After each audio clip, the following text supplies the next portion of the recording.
Les 3 plats du jour ne sont plus au rendez-vous. Je suis d'accord. Et ça, alors que de l'autre côté, il y a une vie insolente, un train de vie insolent, et puis tout ça, on se soucie très peu de comment transformer la vie des citoyens.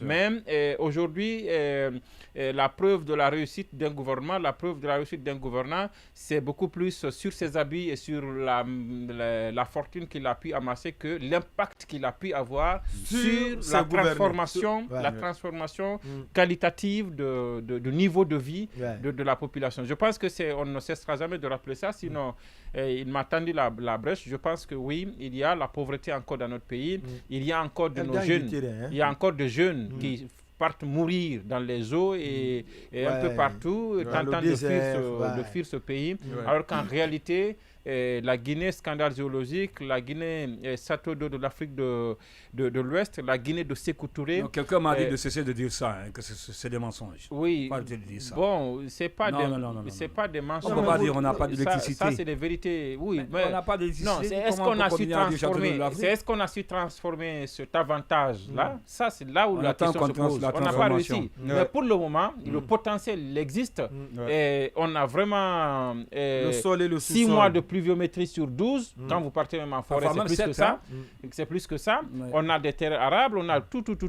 On a un potentiel. En principe, ce qui est en train de se passer aujourd'hui, ne devait pas se passer. Il y a des exemples très pratiques qu'on peut donner à ceux qui nous écoutent, même à ceux qui ne s'intéressent pas aux informations. Quand je venais à Conakry, quand on a eu le certificat, parce que nous, on n'a pas eu la même chance que les DI, de naître et découvrir Conakry. Nous, on a fait d'abord le village avant de venir.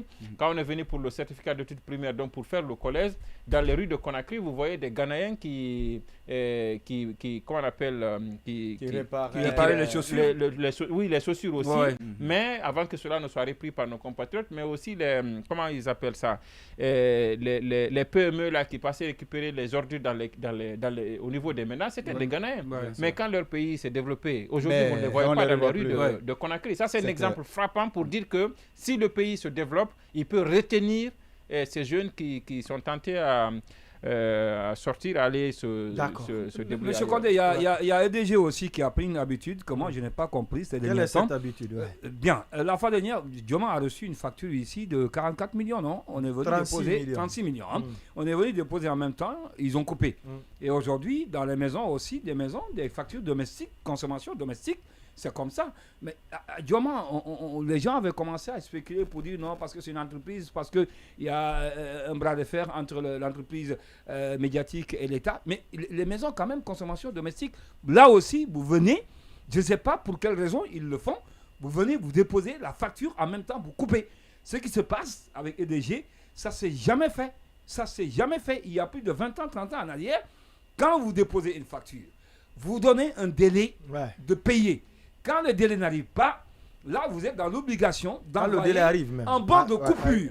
Vous venez avec un bon de coupure, avec un agent qui monte quand même, qui ramasse les fils. Mais aujourd'hui, ce n'est pas le cas. On dépose la facture.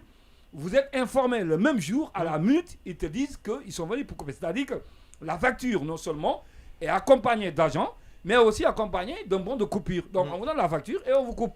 Si vous ne réglez pas les jours à venir, ça veut dire que vous allez rester dans l'électricité et dans l'obscurité. Et comme ça ne se passait pas comme ça. Moi, je ne sais pas qu'est-ce qui arrive au niveau de cette direction. Je ne sais pas si c'est une mauvaise organisation ou parfois c'est de mauvaise foi.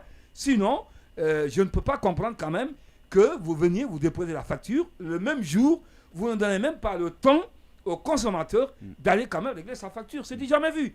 Ça ne s'est jamais fait. Ce qui se passe, c'est inadmissible.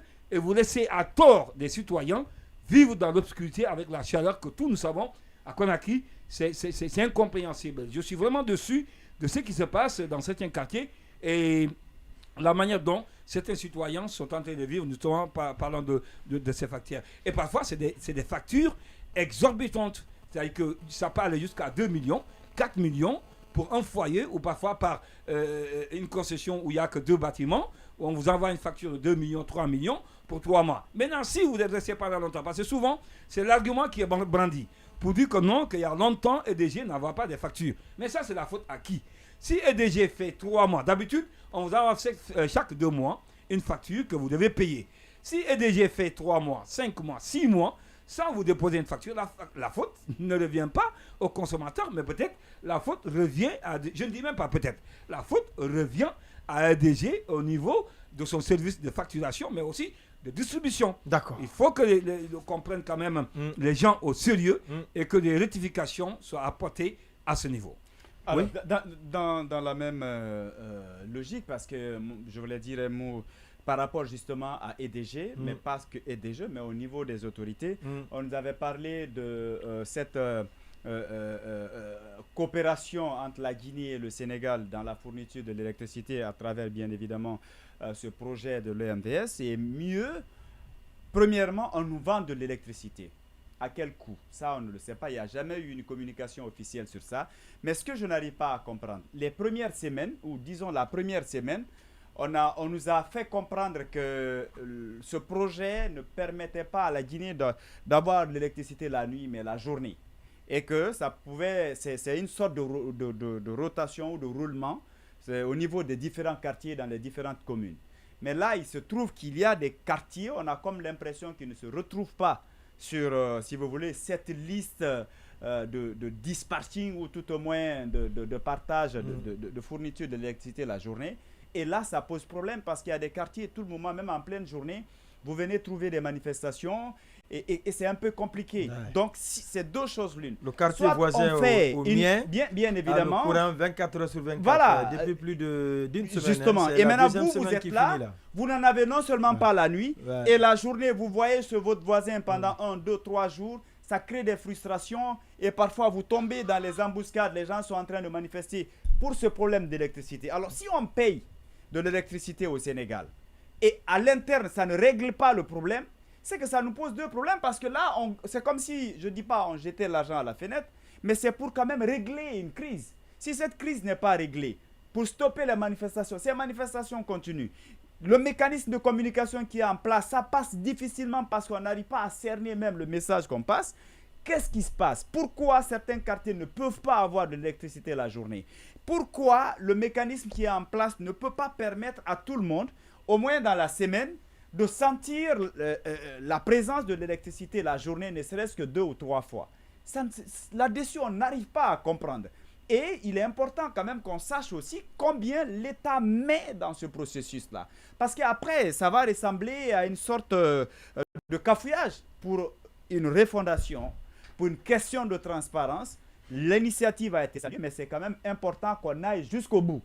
Nous avons décidé, pour satisfaire la population, de nous engager dans ce projet-là. Nous mettons tel montant. Parce que c'est qu'on reprochait au régime d'Alpha, on disait qu'on jetait l'argent à la fenêtre, qu'on mettait beaucoup d'argent, notamment avec cette histoire des bateaux turcs. Donc, il faudrait aussi qu'on sache, si on a rejeté le bateau turc en disant que le montant est élevé, qu'on nous dise aussi dans ça l'utilisation de fonds excessifs quand on doit résoudre les problèmes de la population. Justement, et c'est de cela qu'il s'agit. Si le bateau turc, on dit c'est cher, ce n'est jamais trop si c'est pour satisfaire les besoins des citoyens. C'est comme il y a quand même important. Des dépenses de trop que Thierry Bonnet paye pour mettre sa petite famille à l'aise. Ce n'est jamais trop. Donc, il faut vraiment qu'on nous explique tout ça. Et puis, voilà. D'accord.